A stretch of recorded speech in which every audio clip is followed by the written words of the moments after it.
Hey guys, welcome back to the channel. In this tech tutorial video we're going to show you how you can make images and photos black and white in your drawings on LibreOffice Draw.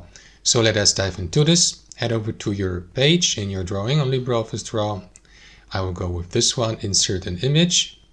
If needed, by clicking into insert at the top, by selecting image and by locating the file then on your device. Now I have already uploaded this one and added this one here to the canvas. Here, so what you want to do is left click into the image to select it. Make sure that the select tool is enabled here in the top left, of course. And after that, guys, navigate to the image properties in the top right by clicking into this tab or by using the shortcut Alt+1. Expand the image tab here under properties. And here, guys, under color mode, click into that drop down menu and choose one of these, grayscale black and white. I will go with black and white. Would look like this, or you can go with grayscale and would look like that.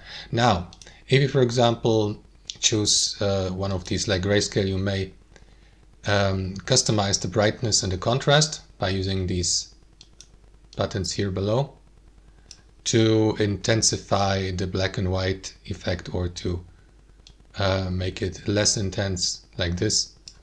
So guys, that's up to you. That's how you make images black and white on LibreOffice Draw. Thanks for watching. Hope you enjoyed it. Got some real value from it, and we'll see you next time on our channel.